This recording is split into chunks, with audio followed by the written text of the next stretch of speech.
Keep your finger on the market pulse with the News Alerts tool. Stay up to date on the latest sentiment across all the major asset classes.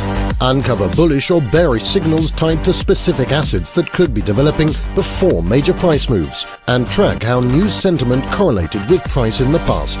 Track the news volume on an asset, its fear index, and get a better feel for its underlying strength.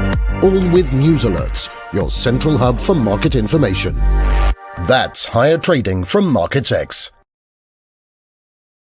Boom, and we're live. Good day, good morning, good afternoon, everyone, and welcome to another busy day in the markets with InstructFX. My name is Andrew, and today I'm bringing you the latest news from the markets before the opening bell, along with Reiaan Hobson from his cozy office in South Africa. So buckle up, hit that subscribe button, and let's get started. Reiaan Hobson is joining us as we speak. Reiaan, good afternoon to you. Glad to have you back. How is South Africa doing today? Good afternoon, a bit chilly, but we will survive. Anything above, anything below 20 degrees is cold in South Africa. Oh yes, right. Did you enjoy your days off, Reiaan? How was it? Yeah, I was on the beach, standing up, but I hope for that. But yeah, it was okay. Just the Chinese crackdown, but other than that, it was fine. Well, luckily you're not in China. You left me here by myself for 2 days. I barely made it in the last 2 days. You have no idea what I had to do with so much going on in the markets, but it's okay. Today we have a big day in the economic calendar. We had the core CPI on the Canadian dollar, crude oil inventories, and the long-awaited FED interest rate decision, followed by a press conference, of course. Reiaan, with a growth of 10% and inflation at 5%, will the Fed keep fueling the markets? What's your take on this one? I definitely think the Federal Reserve don't have much of a choice but to fuel the market. I think they are basically in a catch-22 because you have inflation that is actually posing a bit of a risk. I think it will stick a bit. And then on the other side, it was a bit of slack. If you look at the durable goods that was off yesterday, it didn't make the forecast, and then you look at the home sales. So those things are playing a bit on the Fed, and then you have the job claims that was spiking up to 400. I think it was last week. So all of those things are poison the risk, and I think he will use the same words as transitory. They're talking about tapering. I think he's just going to keep on fueling the market. I think he don't have much of a choice, actually. So he will come with the same story of transitory, and he will they are talking about tapering maybe. That's it. But he will keep on fueling it. That's what some analysts were saying earlier on as well. Anyhow, we're going to see what's going to happen. It's only around the corner. Yesterday, we had an avalanche of tech companies reporting. We saw Apple, Microsoft, Alphabet, and Visa at the top of the earnings calendar yesterday. And it's no surprise that all of them absolutely smashed it in the second quarter. However, we saw Apple sleeping with chip shortage now at the iPhone's door. Right. This is not all. We're going to have Alphabet, Microsoft. Alphabet, Microsoft, and Apple generated a total of $57 billion in the quarter, which is an average of 626 million a day. How about that? Yeah, exactly. If some, we've been talking about very high numbers this week, Reiaan. And last week, we were talking about $28 million. So you and I can go to space and see what's happening there. Now we're seeing $57 billion in the quarter with an average of 626 million a day. We better get used to these numbers, especially that Bitcoin, your favorite, is supposed to go to 400,000 by the end of the year, according to some finance gurus on YouTube. Right. Back to the earnings season. If some people were asking if we reached the peak for the earnings season, there's much more to come. Today, we're going to have a big day with the Faang stocks coming out of the closet, let's say. Yeah, we're going to have Facebook, PayPal, Pfizer, McDonald's, and another handful of big firms reporting. And tomorrow, again, we're going to have a cascade of good news, hopefully. Yeah, with Amazon, MasterCard, AstraZeneca. Yeah, and Friday we're going to have Berkshire Hathaway, Procter and Gamble towards the bottom. See how many companies are reporting. and ExxonMobil at the top of the list, followed by another 30, 40 high cap companies. Are you ready for this earnings season, Reiaan? Yeah, I'm definitely looking at the early seasons. But I honestly, with these numbers, you need to look at obviously it is true. But then you have to ask yourself, will it go further on? Is there enough muscle to push it on? That is for me is the big question. Maybe smaller companies, yeah, but for me, Apple, for example, I think it's done for Apple. It's more for me, of a holding stock or a safety stock, I would say it's Apple or Amazon, for example. But with the smaller guys, I would maybe look for smaller companies in the growth sector. But Apple for me, and then Amazon, for me, I would say that's holding stocks, and I think we will not see this big numbers again. Right, fair enough. Now, before we move on, I actually do want to talk about Apple for a couple of minutes. Thank you so much for your input. Stay with us. We're going to come back to you in a couple of minutes. So, yes, I want to talk about Apple for a few seconds. And of course, touch up a bit on the earnings season. And for this, we have with us today Mr. Brad Alexander, CEO at FxLarge and the man with a Hollywood voice. Brad, very good afternoon to you. And thanks, you for Andrew. I'm honing my Hollywood voice just for you. How's that? Oh, that's so sexy. Thank you so much. Now, stop it. Although the earnings report for Apple came well above expectations, its share price tanked 1% on worries that global shortage of chips, and I don't mean the French fries, in case anyone is asking. So put the ketchup back in the fridge. I mean the computer chips will heavily impact their sales in the upcoming months. Apple CEO Tim Cook told Reuters, "We do have some shortages where the demand has been so great and so beyond our own expectation that it's difficult to get the entire set of parts within the time." Apple is not the only tech giant that's facing this issue. We saw the auto sector facing the same issue recently. How can we fix this chip shortage, and what follows next is the question. How do you see this going, Brad? Well, it's interesting. It's a big problem, obviously. I mean, I saw an article on NBC. They're going into 2023 with this chip shortage, and I'll talk about it in a couple of seconds about different ways that people are getting around it. But if you're a car company, there are alternatives. If you're making electric toothbrushes and washing machines, you'll have to do some adjustments because everybody uses chips. People like Apple, however, I mean, it's not like a few washing machines they're selling. They're looking at a vast amount of bits they need to make their product. And what Apple, I think, are very concerned about is rolling out, and for example, in China, which has a different set of issues, the 5G network. Apple could do very, very well in a place like that, but without the chips and with potential sanctions coming, they're between a rock and a hard place. So there's no easy answer to that question. As technology moves on, we need more and more and better chips, and right now they're not there. So I don't know the answer to that question, to be honest. What is the impact of this chip shortage on the entire world, apart from higher prices, of course? What else? Yeah, well, chips are in everything right now. Like I said, toothbrushes and washing machines. I know some friends in the States who are saying the price of used cars are going up because people can't get new cars and things are slowing down.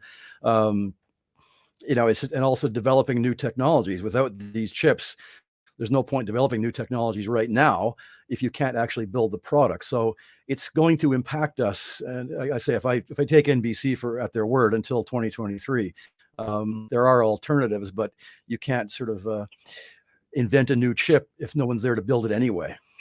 Exactly. That's what would have been my next question. What would be the option to replace these chips, Brad? What other options do we have at this stage?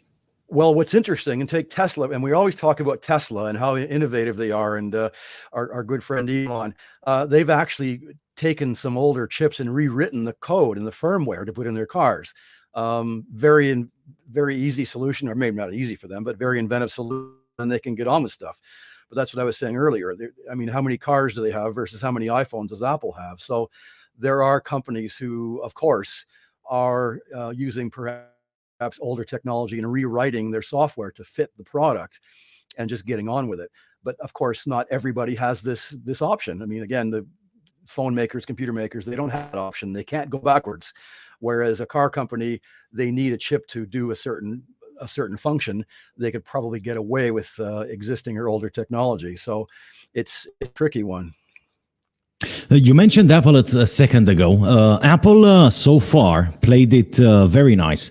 They expanded in other sectors apart from just mobile phones, and their streaming service weighted heavily to their earnings in the last couple of years. But now with the chip shortages threat, they stated that we might see slowdown in revenue from now on. Do you see Apple getting involved in cryptocurrencies, Brad? Could they use these cryptocurrencies as a hedge, let's say, for the issues they might be facing? Absolutely. I mean, they have Apple Pay, of course, and I don't know if you saw this back in May. There was an ad for, and I'll quote what they said: "Business development manager, alternative payments, must have experience in crypto." So clearly, they're not. If they're hiring people to actually do this job, they must be looking seriously at it. But I think, and I know we've discussed different companies in different countries jumping into the crypto acceptance business. I mean, who did we talk about a while ago? Was it Costa Rica? I think it was. Or Venezuela, South America. Yeah. To boost their tourism business. It's going to be a matter of it's a giant game of chicken. Who's going to blink first? If some companies start offering this as payment methods, then Apple Pay will have to jump on board. And we know we've looked at Visa are offering bonuses of Bitcoin and things like that, and PayPal, of course. So once the ball starts rolling, yes, Apple will have to get on board if people are using crypto to pay for stuff. And just very quickly on Apple's status, I mean, they're seriously looking at or getting into more of a service business. Whether it's providing content or whatever. And I think that's a very good way to go. Diversifying away from hardware into services is never a bad idea if they have the content to sell. And also, I did hear the other day, we all know that things like the sales of iPads and so forth will probably drop as people start working from home less. I just bought a new iPad, and I wanted to buy one for my wife, and she says, no, I want to wait for Generation 9 to come out. I think my one iPad sale is going to help Apple, but once we get away from this work from home thing and get back to the office, if we do, that's going to impact a lot of the tech companies. So getting back to your question, yes, Apple looks like they're quite serious about the crypto market. But still, they didn't make any move, unlike other big giants. Now, since the earnings season started, we saw most companies reporting outstanding numbers. What do you think drove this earnings season so far, Brad? Well, it's like anything we've been talking about for a while. It's the technology and pharma companies were doing well based out of the pandemic. The tourism, airlines, and so forth were doing poorly. So it's not the same old story, but it's a continuing story. But what's really important is, if you look at the enthusiasm in the markets. I mean, even the other day, yesterday, in fact, when the Chinese markets dropped and the NASDAQ, the Dow Jones, and the S&P followed suit, but they bounced back. So they're clearly excited about the earnings. They're clearly excited about business for their larger companies, their high cap companies. And people have not stopped doing business.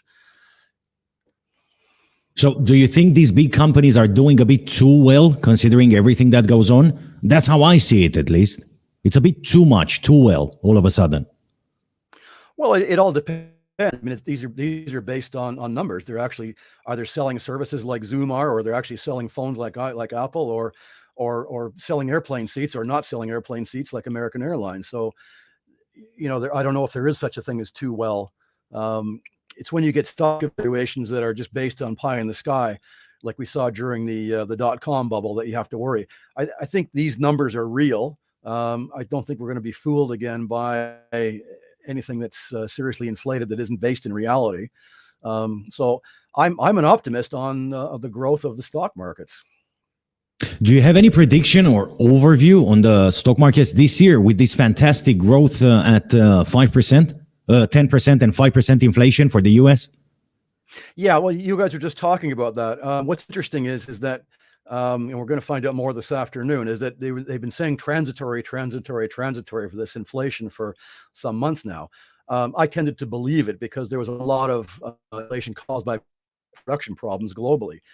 Now they're not using that word transitory very much anymore. So the question is inflation here to stay? If that's if inflation is going to stay, that may hurt the markets a little bit. What I find very good about the markets, especially the equities, is the exuberance of the investors. It's a double-edged sword. I mean, look what happened during the pandemic when we had a massive crash. Guys like Bill Ackman were coming out saying, we're bullish on the American market. We're going to buy. This is a great time to buy. And if you watch my reports, I'm always saying buy the dip, buy the dip, buy the dip. And if you look at the S&P, for example, on your charts, you'll see lots and lots of dips, and people keep buying and buying and buying. Even yesterday, like I said, the S&P, NASDAQ, and Dow Jones fell based on what happened in China. But man, look at this morning. They came right back. They bounced back. Yeah. So people are buying the dip. So the exuberance of investors, because there's a lot of money out there. The hard part is right now is that the wealth gap is increasing. The poor are getting poorer, and the rich are getting richer. So that's going to be a problem for guys like Jerome Powell and so forth to try and balance that. So I'm going to leave the question in the air about inflation. Is it transitory? Is it going to affect the markets? Is it going to affect the poor of every nation? That's going to be the question that we'll have to answer coming into the autumn. And I bet that is the question on everyone's lips right now. Yeah. Now, the last question, Brad. Are there any signs of a potential market crash on the horizon? I don't see it. I mean, the only sort of uncertain area right now is what's going to be happening in China. I mean, you probably saw yesterday that the Chinese have cracked down on education companies, which caused a crash, as I just mentioned. But the thing is, who's next? All the countries in the world seem to be going after China when it comes to how do we get them to calm down so we can do more business with them. Maybe what they should be doing is going after them to fix human rights, which is not going to happen. So probably not. And we've seen this over the decades. If the Chinese market doesn't play ball or falters, then that is going to cause some ripples. But as far as a crash goes, and we've seen lots of little mini crashes during the last little while. Obviously, the pandemic was a big crash, but we bounced back. We bought the dip. So the answer to your question from my standpoint is no. Right. What would you say it would be a first sign of stock markets crashing? What should we keep an eye out for from your point of view? I think same sort of thing that happened yesterday when we see Chinese government interference with certain markets that will cause a ripple. And again, this ripple only lasted a couple of days. So, and again, the obvious question is the Delta variant of COVID. If this runs rampant across the planet, we're going to have problems with production. We're going to have problems with travel, and the whole thing will start over again. So those two areas, and that's not a new answer. China and COVID, that's not a new answer. But these are the things that we need to keep an eye on in the next little while. Yeah, I'm with you on this one. Right. Brad Alexander, thank you ever so much for your input today. And I'm looking forward to see you next time. Thank you so much, Brad. I'll see you soon. Anytime, Andrew. Thank you. Cheers. Right. What do you think, Reiaan? What's your take on this one? Are you ready to invest in stocks this quarter?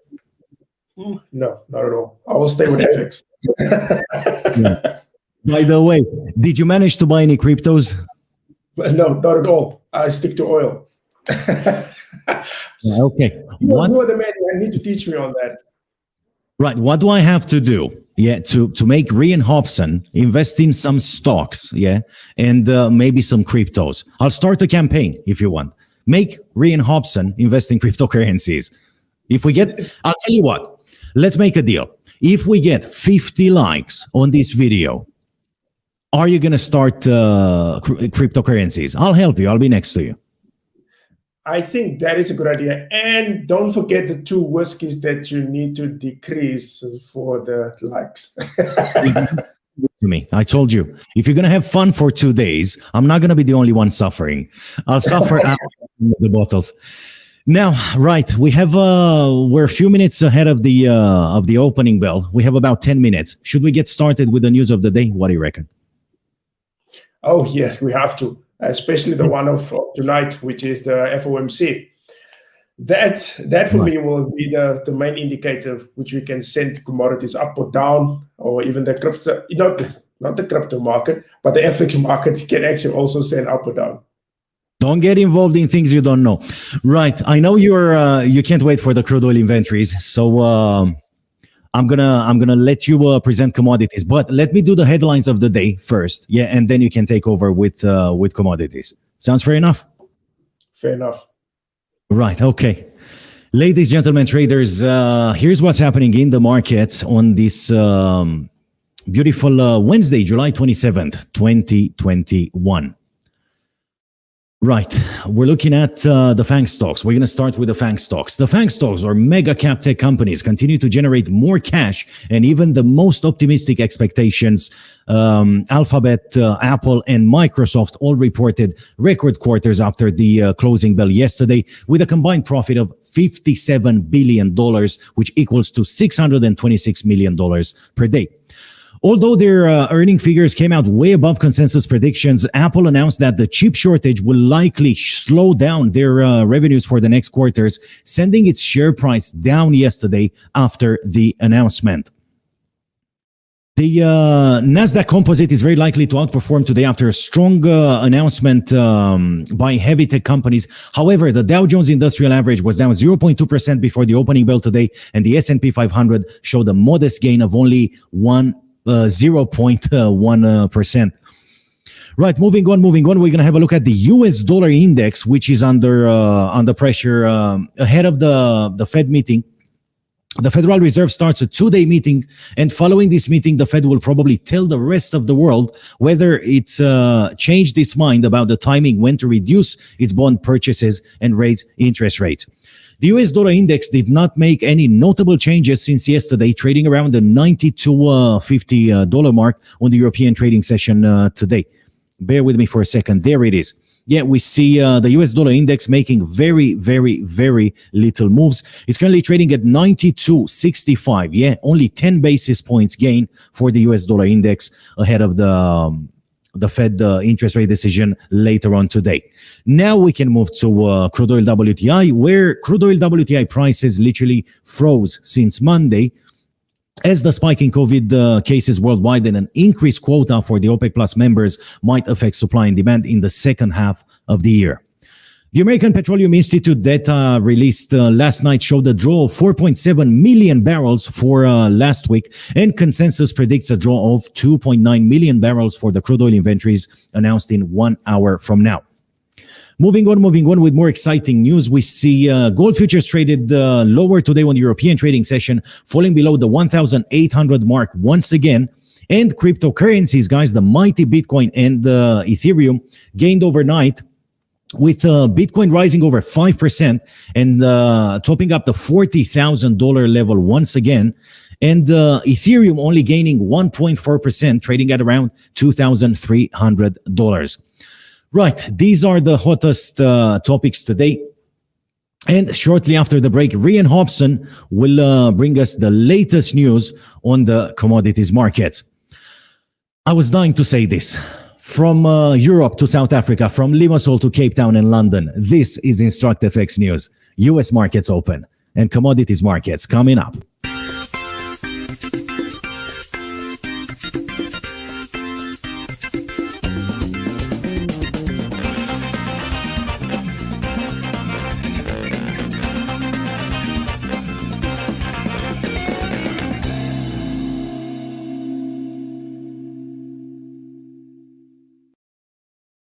Right, and we're back after the break with Reiaan Hobson bringing us the latest news in the commodities markets. Reiaan, the stage is yours.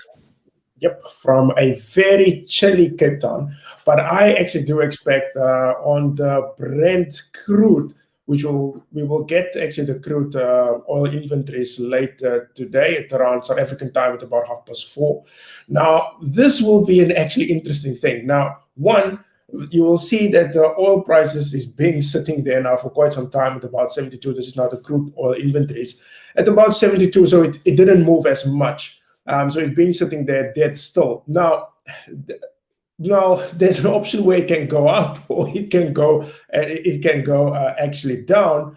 And obviously, we need to be careful on this one. Now, if that inventories come out, which I do expect, we will get actually a plus number on the inventories. Because one, I looked at, which is my favorite indicator, which is now the beige huge crude oil rigs. Now, that actually ticked up from the last time that we checked. It was sitting at close to about 380, and it's up with about 7. So it's on 387 rigs that it's actually increased a bit. So that for me says that we might see actually a plus sign on the inventories and not the negative sign as the one that we saw. I think it was last week where we got a surprise number, which was on the upside with the oil inventories. Now, nothing happened with the oil inventory, but although the oil inventories increased, it did not actually brought the oil prices down. It actually increased. That was a bit weird, and I didn't take that trade at all, because normally if you have a plus number on the inventories, you would expect oil prices actually to go down due to an oversupply of oil. But that was the opposite. Oil prices went up, and I actually backed off. Now, with this one, I do expect a plus number again. Oil prices retrace a bit. Then comes tonight, where the Federal Reserve will be dovish, and that is where we will see the oil prices actually increases. Now, that is where the whole thing, if Jerome Powell now comes in with transitory and they will keep talking about tapering and all of those things, then I think that will push the oil prices up, and that is where I will maybe jump in. That is now if Jerome Powell stick to the script with transitory. Right. Very well said so far. What else have we got for us from the commodities markets, Reiaan? Because crude oil and gold are not the only commodities, and sometimes people tend to be missing a lot just by focusing on the crude oil, gold, and the good old euro US dollar. What else do you have for us? Look, thanks a lot for markets.com. We have soft commodities down here. We have the cocoa prices. Look, for me, this is actually quite a strange behavior, because it's hot in Europe, or I would say in the northern hemisphere. Look at coffee prices. Coffee prices have been surging. It's been going up. You would expect with a warmer temperature, and obviously the Europeans, and I would say the whole entire West, big consumers of coffee, you would expect that the prices of coffee to go down because of the heat. But it looks like someone is piling up coffee there and literally keeping it for the winter. Or maybe you guys expect a very cold winter to come, but this actually where the coffee prices increases. And I think that price might actually increase further because you guys will approach winter. Well, yeah, and we also do like to drink coffee. That's how we wake up in the morning. What else have you got for us? What else is doing well on the market? Look, besides that, my big thing that I actually look at, which is now the currencies, this is the one for me, the darling, which is actually USD and Canada. Now, this one is a bit up and down and rocky, and that is all to do with the oil prices. Now, the inflation number came out for Canada, which I will not pay attention too much to that, because the oil inventory is a big one, and also what the Federal Reserve will say later. Now, if you look at Canada's performance for the last few months, look, Canada was at 121, and a lot of analysts were saying, listen here, Canada is going to get below the 1.2 mark. I personally think Canada has the potential. That is now depending on the oil price and depending on the Canadian economy, which is literally performing good. I do expect that we might see Canada go back to that level again of 1.21. Now, that is normally my darling. Canada, Australia, New Zealand, those commodity currencies, those are the ones I actually always look out if we see actually Jerome Powell become or will be dovish tonight. Right. What's happening with gold futures? We have gold futures directly linked to the US dollar index.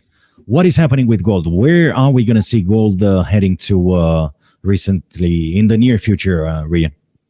The thing is with gold, I was actually surprised for the last 2 days with the Chinese crackdown that we would get maybe a spike in gold because of the uncertainty around what is going on in China. I was expecting gold to go to 1825 or something when the news actually broke out that China is going after all the big companies in Chinese government going after the big companies, but nothing actually happened. And that for me was the big surprise. It all depends basically maybe on tonight. If Jerome Powell is actually dovish, and then obviously we will see that gold will maybe get some few legs again and maybe reach that 1825 level. But as things stand, gold has been really flat and an underperformer now for the last few months. I think maybe it's following the bond yields because look, even the bond yields is trading faster than the gold price. But I hope there's something going, maybe something happened with Jerome Powell staying dovish and maybe gold price will go up. It's really been tough trading gold because it's been hovering around 1806 and then it goes down to the 1790 level, but there's really nothing going on in gold. I expect gold to go up. That depends on Jerome Powell by staying dovish tonight. Right, nicely said. Right, we are at the U.S. markets open. We're going to take a 30-second break, and then we're going to come back with the charts of the day. We're going to have a look at the signals of the day and what else is happening in the markets today. So stay tuned, guys. We're coming back live in exactly 30 seconds with the U.S. markets open. Discover how some of the top executives are trading their own companies with our Insider Trades tool. See who's been buying or selling stock and what their trades say about insider sentiment. Use this unique big data tool to make more informed stock trades.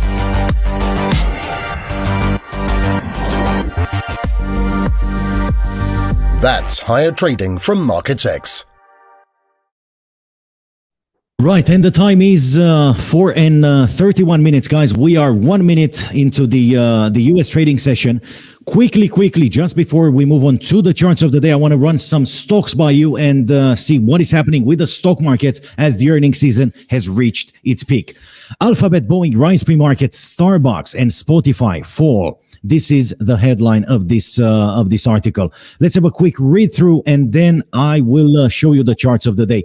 So, Google stock rose 3.9% after the Google parent reported a 62% rise in total revenue, while net income rose more than 2.5 times as advertising revenue soared. Microsoft rose 1% after the tech giant beat expectations for revenue and earnings, helped by a boom in cloud services. Apple fell 0.8% after the iPhone maker highlighted the global shortage of chips could now begin to hurt manufacturing of its key product, even as it reported a record third quarter with customers buying more of its premium 5G phones. Starbucks stock fell 3.3% after the coffee giant cut its fiscal 2021 forecast for sales in China, its most important overseas market, where COVID-related restrictions are still being extended to combat localized outbreaks. Sales in its home U.S. Market were strong, offsetting higher input costs. We saw Boeing rising 5.7% after the aircraft manufacturer reported its first quarterly profit in almost 2 years, helped by a surge in deliveries of commercial planes as airlines started to recover from the pandemic. McDonald's also dropped 0.4% despite the fast food giant reporting a jump in same-store sales of just over 40% in the second quarter, exceeding the pre-pandemic levels of 2019 for the second straight quarter. Now, pay close attention. We're talking about Pfizer, guys. No, Reiaan, not that Pfizer. We're talking about the vaccine, which is stock rose 0.1% after the pharma giant increased its sales forecast for its COVID vaccine by nearly a third to $33 billion. GSK ADR fell 0.9% after the drug maker forecast another drop in 2021 profit despite its vaccine business picking up as routine hospital visits recovered. Barclays in London also rose 3.5% after the British bank announced increases to dividends and stock buybacks with its investment banking and equities business posting record numbers. And we see Spotify falling 3.6% after the music streaming service reported that its monthly active user numbers came in below guidance. Right, with this being said, let's have a quick look at the U.S. markets open on this beautiful Wednesday, 28th of July, 2021. Let's see what's happening. We are a couple of minutes into the U.S. trading session. Nothing big happened with crude oil WTI so far. Today, we see crude oil WTI trading at exactly $72 a barrel with RSI stochastic somewhere between overbought and oversold levels, indicating nothing basically. A lot of tension, a lot of expectancy, from crude oil WTI. Let's see what's happening with the euro, which has been tanking the entire European trading session today. We see the euro trading versus the US dollar at 117.99. Only a couple of hours ahead of the FED interest rate decision. So the European currency is definitely under pressure today. However, we can see the euro trading a bit higher than it did last week, and creating a couple of higher highs and a couple of higher lows here on the charts, which might lead us to think that we might see a reversal in the trend. Looking at the pound, we can see the pound quite steady and pointing to the downside after a good rally that it had yesterday. 138.62 for the pound, with the RSI and stochastic pointing downwards, only a couple of hours ahead of the Fed interest rate decision.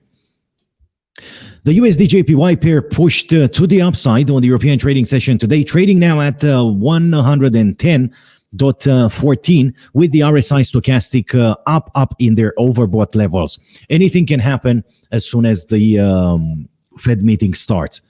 The Aussie dollar, just like gold futures and the European currencies, pushed to the downside today. With the Aussie dollar trading at 0.7331 as we speak, again with the RSI and stochastic pointing downwards. We might see traders setting up their first take profit targets to the downside around the 0.7297 level. USD CAD, on the other hand, is waiting for a catalyst to surprise us with a push to the upside once again. 125.88 this afternoon. We're looking at RSI stochastic pointing upwards. And in times like this, very, very likely traders will aim for 126.76 as the first take profit target. And if that will be broken, then probably they will aim for the 127.28 as the second level. And for the third level, we might be looking at 128.05 or 128 flat. Somewhere in that region. Let's see how the S&P 500 opened today. It opened to the downside. There we go. We saw a negative opening. We see a push to the downside for the S&P 500, 4,395.80 with the RSI stochastic pointing downwards. Let's see what's going to happen. Dow Jones Industrial Average also spiked higher, but it's currently trading to the downside at $35,061.20. Again, with the RSI stochastic indicating for a potential switch of trend. Okay, the US dollar index is pushing to the upside a couple of hours ahead of the Fed meeting. However, from the technical point of view, guys, let's not forget that the candlestick formation did not manage to create higher highs for quite some time now. However, if we look at it on a daily chart, we can see something very, very interesting. This is the US dollar index chart, and this is the euro chart. The euro was pushing down for the entire month, while the dollar was pushing higher. Is it time for a change? This is the question, and I'm going to ask Reiaan that question in just a minute from now. Meanwhile, we're looking at gold futures on a 60-minute chart trading to the downside on the back of a stronger US dollar, $1,796. Right, $1,795.90 for gold. We can see the volatility picking up there. Silver futures also pointing to the downside, $24.74 for silver. And the infamous Bitcoin is also pushing to the downside after a surprise today. It topped almost $41,000 once again. $39,702 for Bitcoin this afternoon. And Ethereum is currently trading below the 2,300 mark at 2,287.50. Now, let's get back to Reiaan Hobson. Reiaan, what do you reckon about the pattern that we can see on a daily chart for the euro and the US dollar index? What do you reckon? Are we going to see a change in a reversal of the trend? I think we will definitely see a change in the reversal in the trend. What happened last week? It was last week with Christine Lagarde. I think even the week before, when she actually put out a statement about, she's also talking about 2% symmetric inflation for the European Union. And that actually pushed the euro down. And ever since, when she was also talking about inflation at the policy statement of the euro, it actually just went down. It was all Christine Lagarde with the new inflation trajectory, and also about the inflation that would be transitory, talking the same language of the Federal Reserve, basically. So that pushed actually the euro down. And believe me, Jerome Powell is going to talk maybe the same story tonight, what she was talking about. And I think that is where it can start to change in the euro's favor, where it can go down. Now, I don't know what else they can do or talk about besides transitory inflation and maybe talking about tapering. But as things stands for me, I think personally, we might see a huge reversal for the euro back to the 1-2 level. Back up to the 1-2, 121, you say? 121. Right there. Yep, correct. Right. Okay. Well, I have a different opinion from the technical point of view. Yeah, we can see if we draw support resistance levels, and if we break down the chart a bit, yeah, we can see that we got a bounce from the 118.52. And if we look towards the left-hand side, we can see how important, this support resistance level is for the price. Also, looking at the candlesticks on a daily chart, big rejection over there from that 118.56. Looking at the previous low, the previous low sits at 117.15. Yeah, it still has a bit of room to go. We might still see the euro weakening, for the week, let's say. Yeah, retesting that 117.10, 117.11 level, and then we might see a reversal in the trend. However, if we look at the charts, we can see that the euro is trading at its highs, on a daily chart, very close to the same highs that it had on the 27th of February. Oh, that's my birthday, by the way, 2018. Yeah, so let's see how this will go. While if we look at the US dollar index, we can see the US dollar index trading at its lows, close to its lows. Again, the same lows, or close to the same lows it had on in March 2018. Okay, so let's see what's going to happen with the inflation. Being at 5% in the US and a growth of 10%. Considering that the COVID madness, the COVID cases are increasing, and the COVID madness is still here, and probably will still see the COVID madness lasting or carrying through 2021, maybe beginning of 2022. That's when I think we can get a clear view of the trajectory of these two important assets for the long run. What do you reckon? You owe a bottle of whiskey if you get it wrong. You just want to break even with me. I know you just want to break even with me, so you don't pay for the postage fees. Because sending me 2 bottles of whiskey from South Africa here is going to cost you more than the bottle of whiskey itself. But this is what's happening so far. Now let's have a quick look at some trading signals provided by investing.com. If you want to see more trading signals, guys, markets.com has an amazing trading platform, a web trading platform that shows you the trading signals directly on the charts. Right, we are a few minutes into we're 15 minutes actually into the US trading session. Right, and looking at the charts right now, we can see Euro USD indicating four strong sell signals on all four time frames. We're looking at the pound with a couple of strong sell as well. USD JPY strong buy, apart from a 5-minute chart. USD CHF strong buy again, and the Aussie dollar is following the euro and the pound to an extent with four strong sell indications. Right, the euro neutral versus the pound with a couple of strong sell indications on an hourly and daily charts, and USD CAD is indicating buy and strong buy all over the board. The Kiwi dollar seems to be weakening versus the US dollar today, and we're looking at the euro weakening as well versus the Japanese yen and the Swiss franc. The pound seems to be weakening as well on a 5-minute chart versus the Japanese yen and the Swiss franc. So overall, we're looking at European currencies weakening, the Aussie dollar down, Kiwi dollar down, and the US dollar strengthening today. This is basically the sentiment that we see on the markets. Are you on the same side, Reiaan? I'm waiting for Jerome Powell tonight. Then but now I'm just keeping quiet, waiting for Jerome Powell. He must make the decision. I will follow. Right. Okay. You don't want to jump the gun. Very interesting. Right. Well, we better wrap it up then. I don't have any crypto news today, as the focus will be mainly on the crude oil inventories and on the Fed interest rate decision. Would you add anything more to this beautiful Wednesday, Reiaan? Just wait for Jerome Powell. Whatever Jerome Powell saying, if you look at the charts and it moves in that direction, I think it will be transitory. Go with it. Right. Okay. While Reiaan Hobson has a date with Jerome Powell and he's waiting for Jerome Powell, I'm waiting for those 2 bottles of whiskey to arrive from South Africa.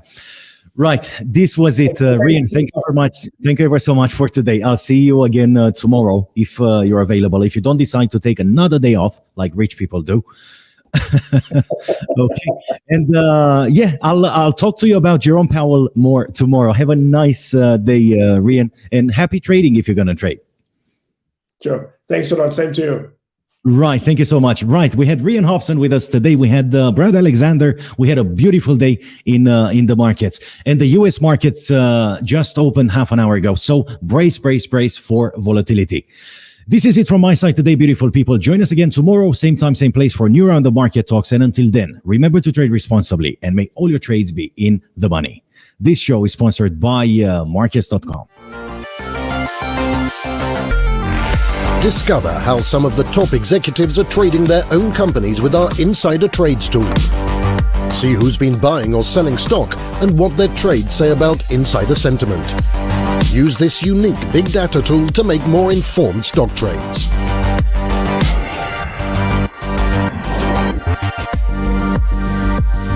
That's higher trading from